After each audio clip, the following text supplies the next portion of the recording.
All right, welcome back to the program. 8 minutes now after 1 o'clock on a Thursday afternoon, first full day of spring. Hope you're enjoying it, right? Winter's over. That's good news. While our friends in Fall River are still shaking and really trying to come to grips with a very horrific incident that occurred over the weekend. Somebody went into the Hebrew cemetery over the weekend in Fall River and knocked over a bunch of headstones and vandalized and wrote graffiti on others, including SWAT stickers, statements like Heil Hitler, Hitler was right, a quote from the book, the Turner Diaries, which my understanding is that has something to do with the issue of white supremacy.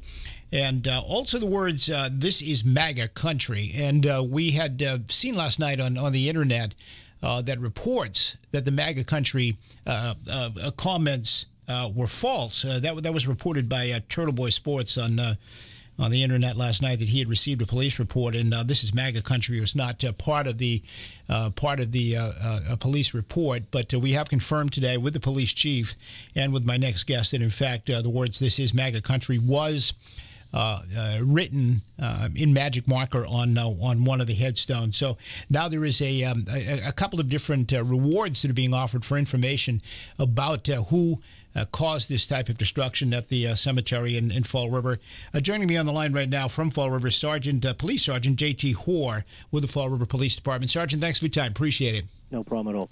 So what can you tell us, Sergeant? What have you learned since weekend? Have you got any significant leads on this at all at this point? At this time, we don't have any significant suspects to report. I know that the Major Crimes Division, led by those investigations being led by Sergeant Tom Moretti and Detective Moses Pereira, they're working diligently on this case to try to reach a conclusion.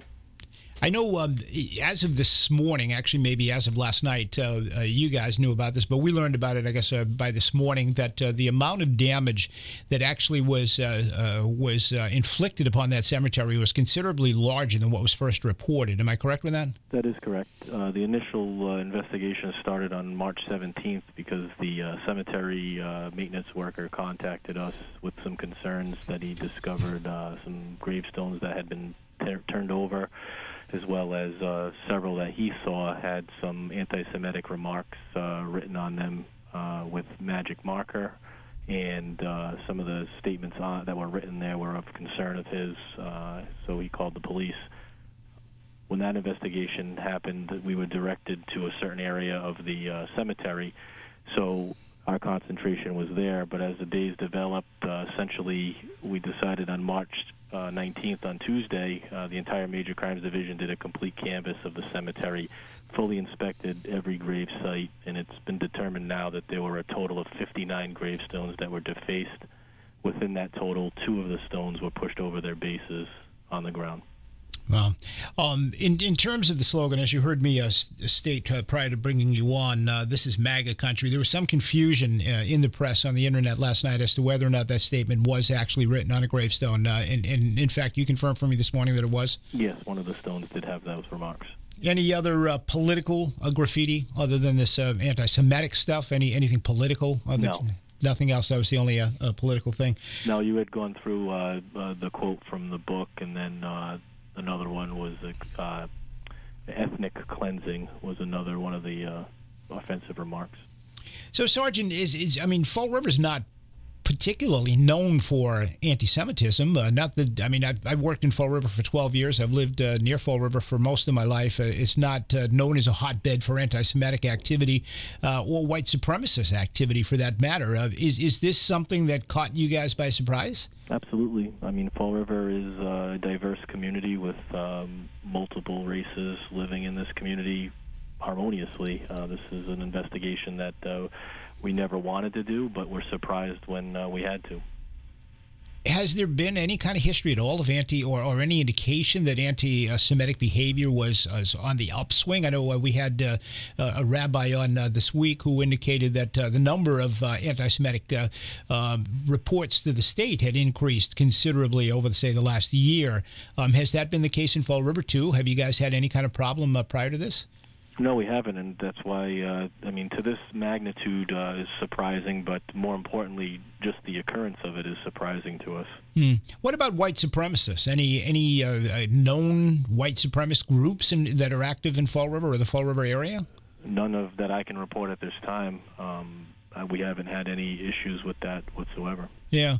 Any political battles between various factions? I mean, when somebody says to me, "This is MAGA country," you kind of laugh. This is certainly not MAGA country by any stretch of the imagination. So when you hear that, it kind of made me chuckle a little bit, even though the story is so severe and so serious. But I mean, has there been any political clashes or any incidences where Trump people and non-Trump people have come to blows or had any kind of public disagreements that you're aware of? I think you answered your own question. Okay. It's not prevalent in this state, so it's something that we haven't seen, nor have we ever had to control any type of riotous crowds because of it. Yeah.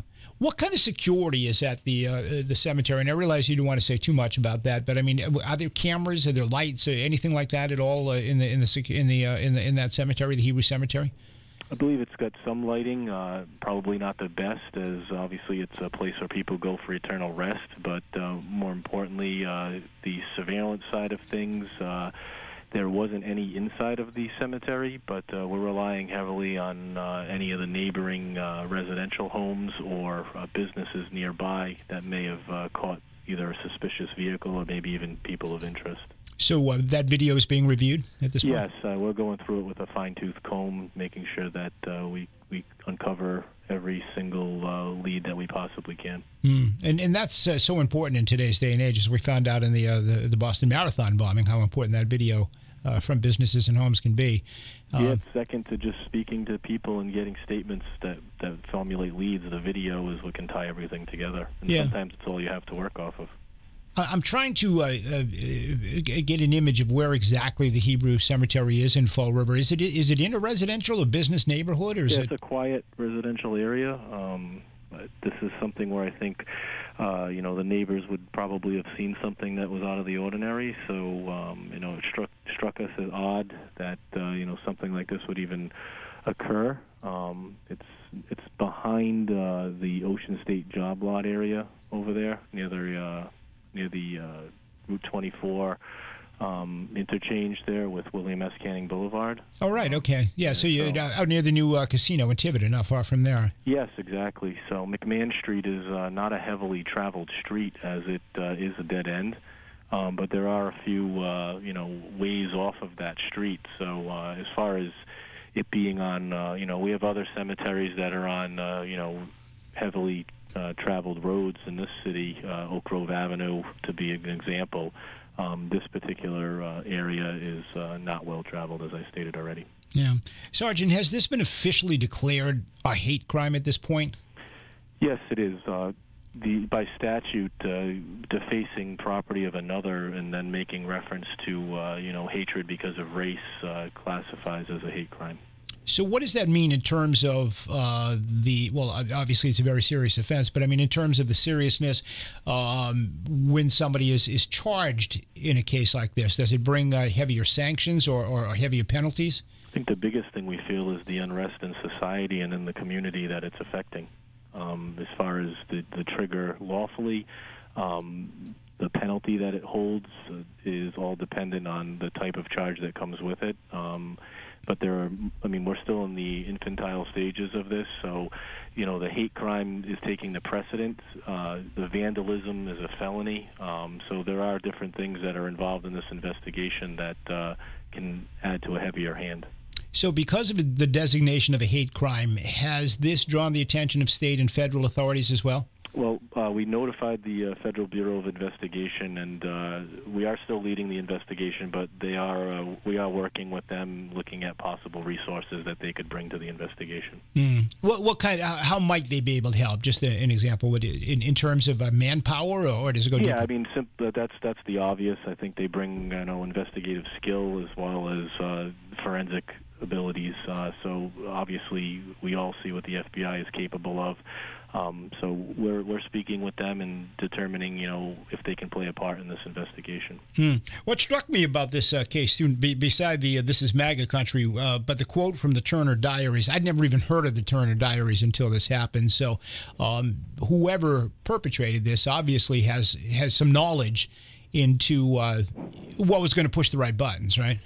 I can agree with you there. You know, personally speaking, that's something that's beyond your typical knowledge of a person. You know, I didn't even know about that book, but the symbolism, obviously we've seen that before, maybe in an isolated incident where someone writes it not knowing what it means, or maybe plays on a swastika and changes it just a little bit as a symbol for something else. But the extent that these individuals took to deface as many headstones as they did, and the degree of changing the phrases clearly puts that there was a lot of intent involved here. Yeah, so more than likely we're not talking about a bunch of 16-year-old kids that snuck into the cemetery to have a few Heffenreffers or something. Well, we hope not. Yeah. We'd hope that that it's not juveniles that have made an immature mistake, but at this particular point, like I said, we're not ruling out any type of lead. All right. Anything else that I didn't think to ask you there, Sergeant, about this? Any other information? I suppose if anybody has information they'd like to share, you'd like to hear from them, right? Of course, absolutely. We've already done our will call as far as the community. They've played an active role in helping us solve many other crimes in Fall River. So this one's taken the front seat, as well as making sure people stay vigilant out there and keeping their eyes open.